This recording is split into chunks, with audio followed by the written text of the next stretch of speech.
Menteri. Saya harap ini dapat kita jelaskan. Menteri. Ya. Datuk Speaker. Saya perlu sedikit penjelasan. Apa yang disebut oleh Menteri tadi ialah mereka ini adalah satu kumpulan makna badan-badan profesional lah kalau kira. Nah, apa akan berlaku kepada pengamal-pengamal lain? Mereka tak gelar pengamal tapi mereka membuat kerja itu. Ya. Misalnya mereka buat acupuncture tetapi mereka tak mendaftar dengan Persatuan Perubatan Tradisi Cina ini. Mereka melakukan perubatan Islam dan mereka mewawarkan bahawa mereka pengubatan Islam, tapi mereka tak daftar dengan Darusshifa misalnya. Jadi adakah mereka-mereka ini, macam mana kita nak, kalau kita tidak, kita hanya mengamal. Lepas tu ada pula jenis pengamal ini. Saya masih mengatakan pengamal sebab mereka menyara kehidupan mereka dengan merawat orang. Ya, tapi ada juga orang yang merawat tapi dia tak meletakkan fee, dia tak meletakkan yuran dia. Maka terpulang kepada berapa banyak orang nak beri pada dia. Ini berlaku di kalangan pengamal perubatan yang menggelarkan pengamal perubatan Islam. Tapi mereka tidak masuk, mereka tidak mendaftarkan. Jadi kalau undang-undang ini kita luluskan, adakah mereka-mereka yang tidak mendaftarkan diri mereka ini, kalau ada aduan, adakah boleh diambil tindakan ke atas mereka ini? Bagaimana itu? Berkenaan dengan dua ubat. Sebelum tu kalau boleh saya nak tambah sikit sebab saya ada celahan tadi. Sebab itu saya kata contohnya kalau saya tidak berapa mahir dalam perubatan lain, tapi kalau pengubatan Islam terlalu banyak dia punya practitioner ni. Dan tadi saya ada sebut tentang ada satu macam union dia, gabungan dia.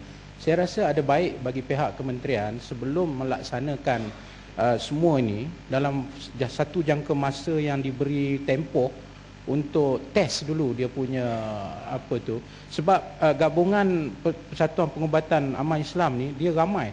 Macam mana saya kata, ada lebih, yang didapat dikaji 45, yang daftar hanya 20.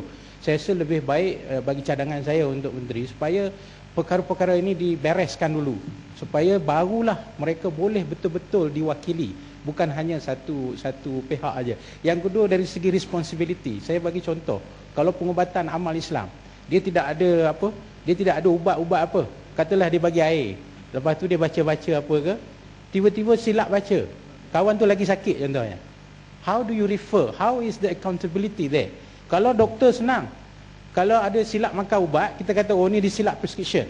Tapi kalau baca doa, macam mana kita nak kata silap? Nanti dia kata aku buat kat orang lain jadi, kat ni tak jadi. So dia akan jadi havoc di situ. My question is where is the responsibility supaya kalau ada kes nak refer macam mana, nak dakwa macam mana? So saya rasa infrastruktur yang kena kita sediakan. Saya jawab dulu lepas bagi yang bagi Muhammad Ketua Raja. Saya nak jelaskan di sini, buat masa ini pendaftarannya secara volunteer kerana kita tak daftar lagi. Sebab tu kebanyakannya mendaftar dengan Darusshifa, dengan badan pengamal. Apabila rang undang-undang siap, kita dah ada kaunsil dah ditubuhkan, maka setiap individu pengamal boleh terus mendaftar dengan kaunsil.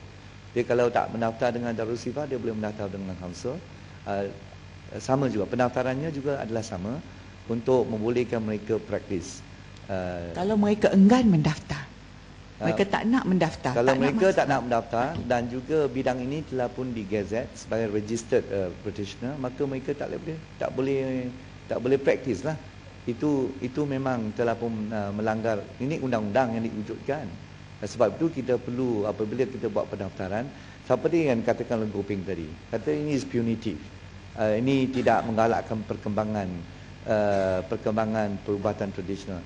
Saya rasa ini tidak. Kita bukan punitif, kita nak meningkatkan orang kata prestasi, kualiti, mutu dan juga standard dari perubatan tradisional. Dan kementerian melalui majlis ini akan terus membimbing dan membantu mereka.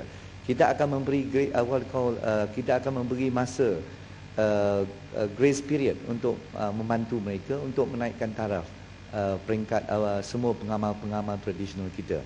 Berhubung dengan yang Muhammad Paribunta kata, bagaimana kita tak mengenal pasti dia tu buat betul ke tak betul ke. Sebab tu kita kata yang badan pengamal ini adalah apabila telah dilantik masuk council, maka council inilah yang akan juga memastikan bahawa apa yang buat pengamal itu betul tak betul. Seperti doktor sekarang, kita ada MMC, Malaysia Medical Council. Apa yang dibuat oleh doktor betul tak betul, I think MMC akan mempunyai caranya untuk mengenal pasti dia seleweng, dia negligent ataupun dia perlu diambil tindakan tata tertib. Saya rasa demikian juga. Saya kira yakin bahawa kerana council ini baru mula dia, kita perlu memberi mereka sedikit masa untuk memperkukuhkan peraturan dan juga garis panduan yang kita akan keluarkan kelak. Saya yakin ini satu permulaan yang baik di mana kita menyokong penubuhan council ini untuk membantu peningkatan mutu perkhidmatan tradisional dan komplementari dalam negara kita. Kalau tidak, tak ke mana-mana kita. Kita biarkan dia berlalu dan kita tak akan meningkatkan kualiti kita. Ya, Gopeng? Terima kasih Yang Berhormat Menteri. Soalan saya khusus kepada garis panduan yang membedakan jual ubat dan pengamal perubatan TCM. Ini sebab kita tidak ada tafsiran berkenaan dengan seorang yang dimaksudkan pengamal. Jadi bagaimana kita nak asingkan mereka yang jual ubat dan mereka yang mengamal sebagai pengamal TCM. Ini jadi masalah. Khususnya saya rujuk kepada ribuan Chinese medicinal shop yang menjual ubat tradisional dan mereka pasti akan bimbang sama ada mereka dianggap sebagai pengamal ataupun penjual ubat. Dan antaranya ada mereka yang keluar prescription untuk rawatan sedemikian, untuk cerit-berit, untuk demam dan sebagainya. Jadi bagaimana kita nak asingkan sebagai pengamal dan penjual ubat? Ini jelas.